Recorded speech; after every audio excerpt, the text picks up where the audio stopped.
Hola, les doy la bienvenida a este segundo video en el que cuento mi experiencia como inmigrante en Europa. Hablo, como les anticipé en el video anterior, solo de mi experiencia, no doy consejos, emito algunas opiniones y no mucho más que eso. Quiero más que nada contar mi experiencia para que le sirva a quien le sirva. Hago este video desde un lugar bastante lindo, boscoso, acá en Châtel-Saint-Denis, un pueblo, una ciudad pequeña del cantón de Friburgo en Suiza. Ya en el próximo video les voy a hablar con detenimiento de este lugar. Pero para hoy, en este segundo video, primero quiero arrancar dando los agradecimientos por los mensajes recibidos.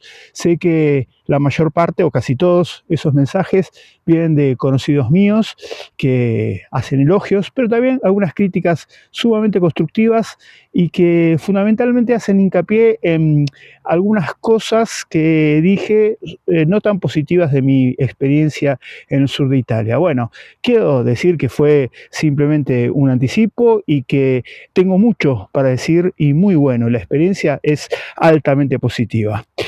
Bien, pero en este video quiero hablar fundamentalmente de dos cuestiones. Quiero hablar de Sant'Agata di Essaro y quiero hablar de una experiencia cultural. Bien, dicho esto entonces, vamos sí a hablar de Sant'Agata di Essaro. Es en ese pueblo donde nacieron a mediados del siglo XIX, 1850 aproximadamente, mis 4 bisabuelos maternos, quienes a su vez desde allí emigraron hacia Argentina, se casaron en Sant'Agata. Hace tanto tiempo que se perdió la transmisión oral de todas sus vivencias hasta mi generación. Y para peor todavía, uno se da cuenta de que no preguntó lo suficiente cuando ya es demasiado tarde. Tuve a mi abuela, tuve a mi madre, a mis tíos y a quienes pregunté varias cosas, pero en realidad debía haberlos llenados de preguntas. Pero bueno, cuando me di cuenta ya era demasiado tarde, ya no están. Así que me costó muchísimo, primero, averiguar de qué pueblo provenían y en particular mi bisabuelo materno, que era quien me podía transmitir el derecho al reconocimiento de la ciudadanía. Una vez pasado ese primer punto, vinieron los contactos con el pueblo, la esperanza de que hubiera algún pariente, y bueno, nada. En cuanto a papeles, eso lo resolví muy rápidamente por teléfono hace ya más de 20 años, cuando mi plan de emigrar todavía era muy lejano. Y acá abro un pequeño paréntesis. Hay familias que no tienen la costumbre de reunirse y contar anécdotas, de contar historias. Así que si querés saber sobre tus ancestros, ten en cuenta que la historia familiar llega a uno por vía oral, fundamentalmente. Así que pregunta y pregunta mientras tengas a quien preguntar. No dejes pasar el tiempo porque después, lamentablemente, es tarde. Cierro paréntesis. Y así llegamos al momento de decidir a dar el gran paso, el de salir de la comodidad de un hombre soltero y sin carga de familia, de la comodidad de mi casa en San Isidro, provincia de Buenos Aires, de salir de mi gran pasión que es la docencia y la investigación en temas territoriales, de mi vida social, de mis vacaciones y mis viajes, de la vida urbana que tanto me gusta, para instalarme en un pueblo de montaña, allá en Calabria, algo aislado, poco accesible por transporte público y de menos de 1.600 habitantes. La información que obtuve vía web era escasa y las respuestas a los correos y a las consultas por redes sociales habían sido bastante pobres. No me quedaba otra alternativa más que mandarme, sin alojamiento acordado, sabiendo que no tenía medio de transporte público para volverme en ese día si me tenía que ir, si no me podía quedar. Pero había algo simbólico que yo quería cumplir. Llegar un 30 de octubre. ¿Por qué? Porque el 30 de octubre era el día, el de 2024, en el que mi madre hubiera cumplido 90 años. Así que llegar justo ese día era una forma de homenajearla. Ella era 100% santagatense. Sus 4 abuelos habían nacido allí. Mi madre se llamaba Lucía la Mónaca, según los registros italianos. Así que llegué ese mediodía a Belvedere Marítimo, un pueblo sobre la costa del Mar Tirreno, el que tiene la estación más próxima, la estación ferroviaria más próxima a Santa Agata, y pensaba encontrarme con algo bastante concurrido, y por el contrario llegué a una estación bastante desolada, ahí entre un acantilado y el mar. Hacía calor y no había nadie hasta que de repente apareció un señor al que le pregunté cómo llegar a la parada de colectivo, y sin dudarlo ese señor me dice: vení, vamos, te llevo con el auto. Y no me llevó a la parada del pueblo, sino que me llevó a un cruce de camino y me aconsejó que hiciera dedo, porque faltaban 2 horas para que, para que pasara el colectivo, y podía ahorrar tiempo. Y efectivamente eso hice.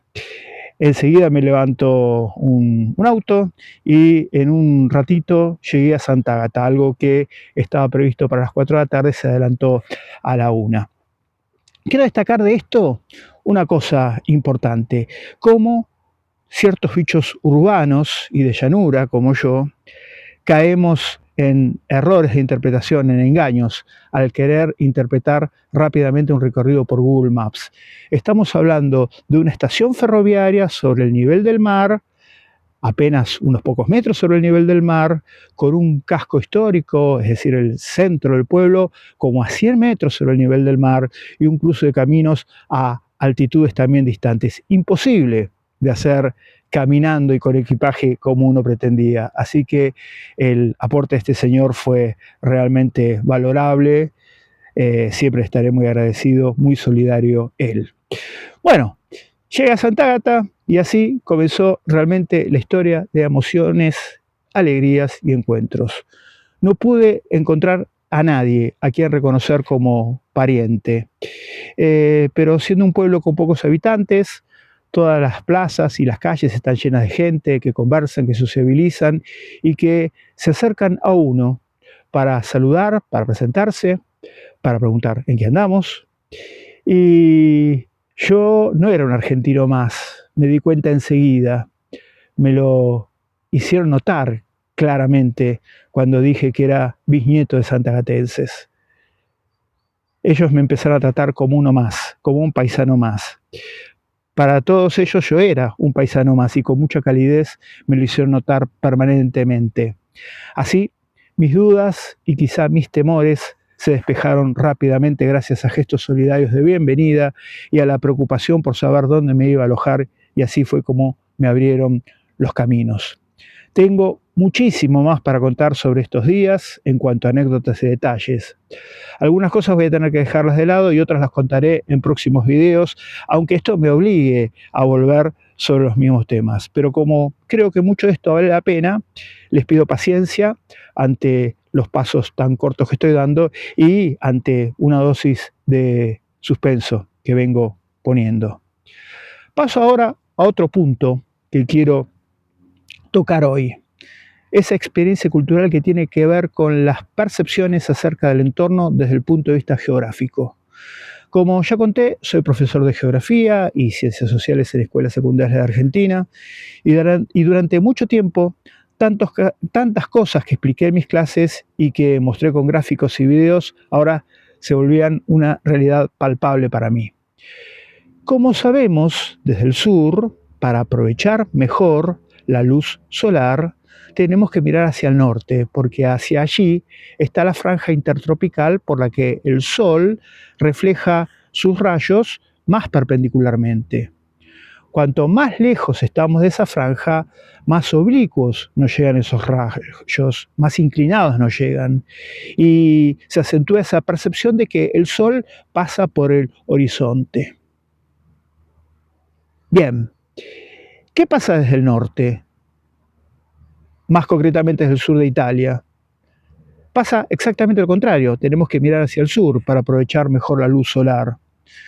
Entonces, de Santa Agata di Essaro, que además está sobre una roca y que a poco de salir del casco histórico se produce un descenso abrupto, eso es mucho más notable y con sus principales miradores hacia el sur, orientados hacia el sur.